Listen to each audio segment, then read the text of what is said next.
किसी राज्य में एक राजा और एक रानी रहते थे। उनकी 2 बेटियां और 2 बेटे थे। उनकी एक बेटी का नाम अमावस्या और दूसरी बेटी का नाम पूर्णिमा था। पूर्णिमा बहुत ही धार्मिक स्वभाव की थी। वह हमेशा पूजा पाठ किया करती थी और गाय की सेवा किया करती थी। घर का सारा काम भी करती थी। लेकिन अमावस्या का पूजा पाठ में कोई मन नहीं लगता था। वह कभी भी न तो कोई पूजा करती, न ही कोई घर का काम करती थी। दोनों बहनें एक दूसरे से बहुत प्यार करती थीं। राजा रानी का व्यवहार भी पूर्णिमा के प्रति अच्छा नहीं था।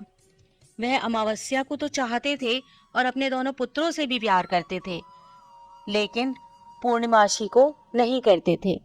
धीरे धीरे समय निकलता है। राजा रानी के बच्चे बड़े हो जाते हैं। राजा अपने दोनों बेटों का विवाह कर देते हैं। अब बेटियां भी बड़ी हो रही थीं। फिर सभी लोग राजा से कहते हैं कि इनका भी विवाह कर दीजिए। राजा ने कहा, हाँ, विवाह तो करना है। फिर रानी ने राजा से कहा, पूर्णिमा का विवाह किसी बड़े घर में मत करना, क्योंकि इसे तो काम करना पसंद है, गाय की सेवा करना पसंद है, भजन कीर्तन और कहानियों में इसका मन लगता है, पूजा पाठ करना भी इसे अच्छा लगता है। अगर यह किसी बड़े घराने में चली गई तो वहां यह सब नहीं कर पाएगी, इसलिए इसकी शादी किसी गरीब घर में ही कर देंगे। राजा ने कहा, ठीक है। और राजा पूर्णिमा के लिए रिश्ता तलाशने लगा और अंत में एक गरीब और बहुत ही साधारण घर में राजा ने पूर्णिमा का विवाह तय कर दिया। तब रानी ने कहा, महाराज, अमावस्या भी तो शादी के योग्य हो गई है, इसके लिए भी वर देखिए। दोनों बहनों का विवाह एक साथ ही कर देंगे। राजा ने उसी गांव के राजा के बेटे के साथ अमावस्या का विवाह तय कर दिया। राजा ने रानी को बताया तो वह बहुत खुश हुई और मन ही मन सोचने लगी, अब देखते हैं कि ये पूर्णिमा गरीब के घर में कैसे रहती है, बहुत पूजा पाठ वाली बनती है, इसके भगवान इसकी क्या मदद करते हैं। फिर समय आने पर राजा ने अपनी दोनों बेटियों का विवाह कर दिया। अमावस्या को बहुत धन दौलत दी, लेकिन पूर्णिमा को कुछ भी नहीं दिया। पूर्णिमा के भाई भाभी उससे बहुत प्यार करते थे, क्योंकि वह अपनी भाभियों का काम में हाथ बटाती थी। लेकिन अमावस्या उन पर रौब जमाती, उनसे अपने काम कराती, इसलिए अमावस्या के प्रति भाभियों का ज्यादा स्नेह नहीं था। फिर अमावस्या और पूर्णिमा दोनों अपने अपने ससुराल चली गईं। एक बार की बात है, अमावस्या ने अपने घर में शिव चर्चा रखी। सबको बुलाया गया, लेकिन उसने अपनी बहन पूर्णिमा को नहीं बुलाया।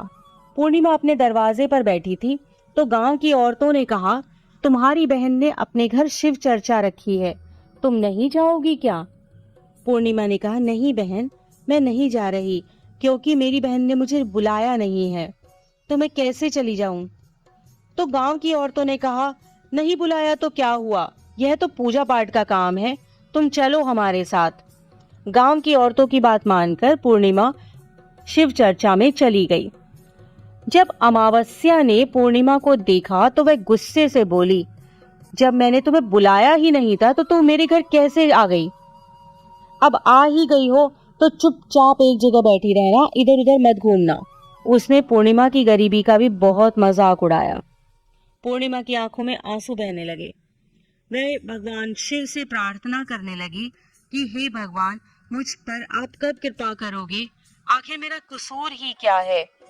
क्या पूजा पाठ करना, गाय माता की सेवा करना और काम करना गलत है? भगवान, अब तो मुझ पर रहम करो। इस तरह वह भगवान से विनती करने लगी।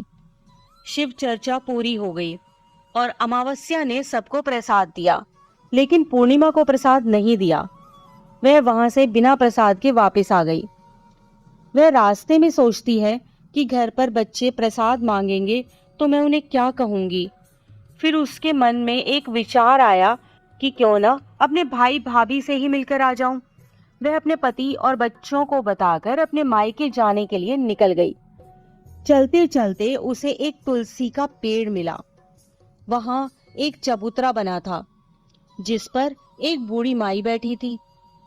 उस बूढ़ी माई ने पूर्णिमा से कहा, बेटी तुम कौन हो और कहाँ जा रही हो? तब पूर्णिमा ने बूढ़ी माँ को अपना परिचय दिया और फिर बूढ़ी माँ ने कहा, बेटी देखो, मेरा तुलसी का पौधा सूखा जा रहा है, इसमें थोड़ा जल डाल दो और चबूतरे की भी धुलाई कर दो तो थोड़ी ठंडक मिलेगी। पूर्णिमा ने बहुत अच्छे तरीके से चबूतरे को धोया, तुलसी में जल दिया और तुलसी की पूजा की। उसने बूढ़ी माँ को भी स्नान कराया और उनके चरण दबाए। फिर पूर्णिमा ने कहा, माँ जी, और कोई काम हो तो बता दीजिए, अगर नहीं है तो क्या मैं जाऊं? तो बूढ़ी माँ ने कहा, नहीं बेटी, और कोई काम नहीं है, अब तुम जाओ। और उसे खूब आशीर्वाद दिया, लेकिन तुम अपने मायके से लौटते समय मुझसे मिलकर जाना। उसने कहा, ठीक है माँ। और वह आगे चल पड़ी। चलते चलते रास्ते में उसे एक शिव मंदिर मिला। वहां भी एक चबूतरा था, उस पर एक बूढ़े बाबा बैठे हुए थे। वे और कोई नहीं, स्वयं शिव भगवान थे। लेकिन पूर्णिमा उन्हें पहचान नहीं पाई। बूढ़े बाबा ने कहा, तुम कौन हो बेटी? तो पूर्णिमा बोली, क्या बात है बाबा? बाबा ने कहा, बेटी, क्या तुम इस मंदिर की सफाई कर दोगी? बहुत गंदा हो गया है। और चबूतरा भी धो देना। मेरे नहाने के लिए 2 बाल्टी पानी भर दो, तो तुम्हारा बहुत एहसान होगा। पूर्णिमा ने खुशी खुशी बाबा के सारे काम कर दिए और भगवान शिव की पूजा की। थोड़ा और आगे चली तो उसे काली माता का मंदिर मिला। काली माँ भी एक बूढ़ी माँ के रूप में वहां बैठी थी। काली माँ ने कहा, बेटी कौन हो? तो पूर्णिमा ने अपना नाम बताया और कहा, क्या बात है माँ जी? तो बूढ़ी माँ ने कहा, बेटी, जहाँ सब पूजा पाठ करके तो चले जाते हैं, कोई मंदिर साफ नहीं करता। देखो मंदिर कितना गंदा हो गया है, जरा इसकी साफ सफाई कर दो। पूर्णिमा ने मंदिर की साफ सफाई की और उसने काली माँ का श्रृंगार किया, पूजा की। उसके बाद बूढ़ी माँ को भी स्नान कराया और उसके हाथ पैर दबाए। फिर वह आगे बढ़ी तो एक नदी मिली। वहां भी एक बूढ़ी माँ बैठी थी और वह और कोई नहीं, स्वयं गंगा मैया थी। उन्होंने कहा, बेटी तुम कौन हो? तब पूर्णिमा ने अपना नाम बता दिया और फिर बूढ़ी माँ ने कहा, बेटी, यहाँ सब स्नान करके तो चले जाते हैं, लेकिन कोई सफाई नहीं करता। तुम यहाँ की साफ सफाई कर दो। उसने वहां की भी साफ सफाई कर दी। फिर वह बूढ़ी माँ भी उसे आशीर्वाद देने लगती है। फिर वह एक नाव में बैठकर नदी के उस पार चली जाती है। नाव में फूल बिछे होते हैं। वो फूलों की नाव में बैठकर अपने मायके पहुंच जाती है। उसके भाई भाभी पूर्णिमा को देखकर बहुत खुश हो जाते हैं और उसकी खूब खातिरदारी करते हैं। फिर सब खूब बातें करने लगते हैं। सुबह जब ननद जाने को तैयार होती है तो भाभी ने उसे एक लाल साड़ी दी और कहा, नंद जी, इस साड़ी को पहन लो और हाँ, जल्दी जल्दी आया करो, बहुत दिनों के बाद आई हो। तो पूर्णिमा ने कहा, ठीक है भाभी, आप जब भी मुझे बुलाओगी मैं तभी आ जाऊंगी। और फिर पूर्णिमा ने खुश होकर वह लाल साड़ी पहन ली और श्रृंगार भी किया। भाभीयों ने थैला भरकर उसे धन और गहने दिए। पूर्णिमा घर से निकल गई। चलते चलते रास्ते में फिर वही नदी मिली और नाव में बैठकर वह नदी के दूसरे पार आ पहुंची तो वही बूढ़ी माँ मिली जो गंगा मैया थी। उन्होंने कहा, बेटी आ गई अपने मायके से? तो पूर्णिमा ने कहा, हाँ माँ जी। तब बूढ़ी माँ ने एक थैला दिया और कहा, इसे ले जाओ। मैं कहाँ रखती फिरूंगी, ये बहुत भारी है, और हाँ, इसे रास्ते में मत खोलना, अपने घर जाकर ही खोलना। पूर्णिमा ने कहा, ठीक है माँ जी, और वह वहां से चल दी। आगे चली तो काली माँ का मंदिर मिला। वहां भी वही बूढ़ी माँ बैठी हुई थी। उन्होंने भी पूर्णिमा को एक थैला दिया और अब उसके पास 3 थैले हो गए थे। वह कुछ आगे बढ़ी तो शिव मंदिर मिला। वहां बूढ़े बाबा के रूप में भगवान शिव बैठे थे। उन्होंने भी पूर्णिमा को एक थैला दिया। वह थैला लेकर आगे बढ़ी तो तुलसी माँ मिली। उन्होंने भी एक थैला दे दिया। अब जब पूर्णिमा अपने घर पहुंची तो वह 5 थैले खोलने लगी। सबसे पहले उसने अपने मायके का थैला खोला। उसमें खाने पीने की चीजें, कपड़े और गहने वगैरह थे। उसने खाने पीने की चीजें और कपड़े बच्चों को दिए तो बच्चे बहुत खुश हो गए। दूसरा थैला जो गंगा मैया ने दिया था उसे खोला तो उसमें सोना चांदी भरा था। तीसरा थैला जो काली माँ ने दिया था उसमें 16 सिंगार का सामान था।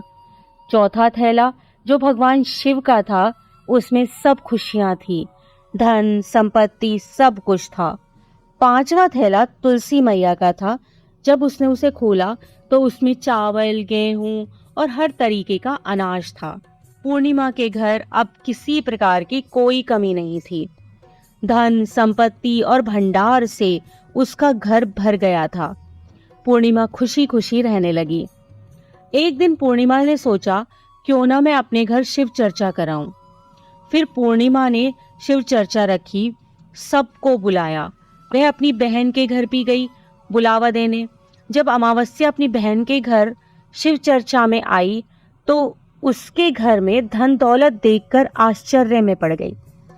फिर अमावस्या ने पूछा, तुम्हारे पास इतना धन दौलत और वैभव कहाँ से हो गया? तो पूर्णिमा ने कहा, देखो बहन, तुमने शिव चर्चा रखी थी, मुझे नहीं बुलाया, फिर भी मैं बिना बुलाए तुम्हारे घर गई, लेकिन तुमने मुझे प्रसाद भी नहीं दिया। फिर तुम्हारे घर से आने के बाद मैं मायके चली गई। और इस तरीके से एक एक करके पूर्णिमा ने सारी बातें अमावस्या को बता दी। अमावस्या ने कहा, मैं भी अपने मायके जाऊंगी, तुम मुझे भी डांटो और प्रसाद भी मत देना। लेकिन पूर्णिमा ने कहा, भगवान का प्रसाद है, मैं तो सबको दूंगी। लेकिन अमावस्या ने प्रसाद नहीं लिया और अपने घर जाकर बच्चों से कहकर अपने मायके के लिए चली गई। चलते चलते तुलसी माँ मिली। उन्होंने कहा, बेटी, यह एक चबूतरा धो दो, तुलसी में पानी डाल दो। तो अमावस्या ने कहा, ए बुढ़िया, मैंने इतनी महंगी साड़ी पहन रखी है, जी गंदी हो जाएगी, मैं कुछ नहीं करूंगी। आगे चलकर भगवान शिवजी मिले तो उसने उनसे भी ऐसे ही कह दिया। उससे आगे काली माँ मिली तो उनसे भी यही कह दिया।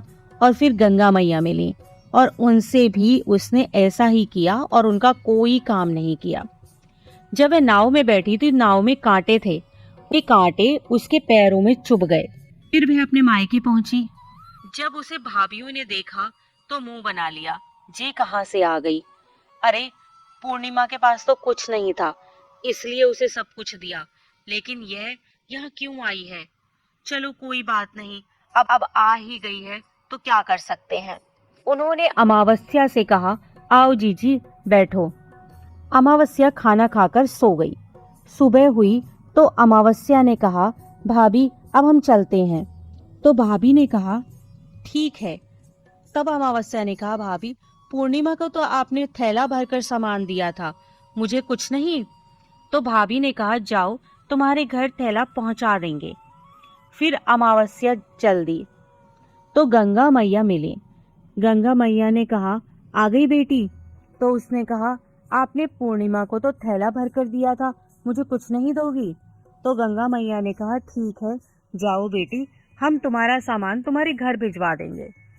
ऐसे ही भगवान शिव ने, काली माँ ने और तुलसी माता ने कह दिया। जब वे घर पहुंची तो उसके आंगन में 5 थैले रखे थे। जब अमावस्या सारे थैले खोलती है तो किसी में मिट्टी, किसी में ईंट पत्थर, किसी में सांप बिच्छू थे।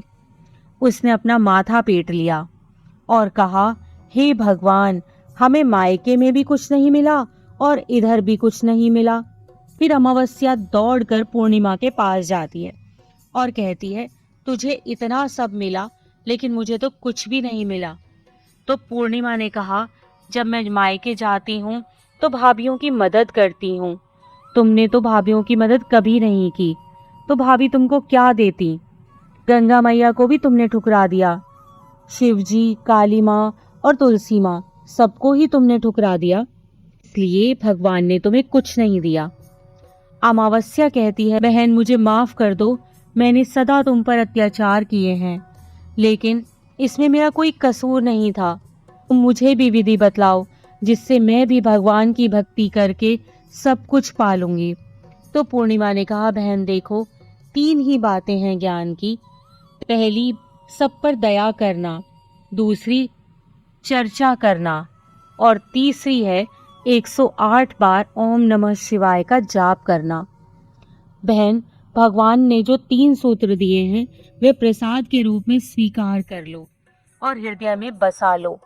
मैंने सच्चे मन से भगवान का पूजा पाठ किया, सबकी मदद की, सबका काम किया, इसलिए मुझे सब कुछ मिला और तुम्हारे पास जो भी था वह भी खत्म हो गया। अमावस्या अपने घर गई और खूब पूजा पाठ करने लगी और भगवान शिव से उसने मन ही मन माफी मांगी।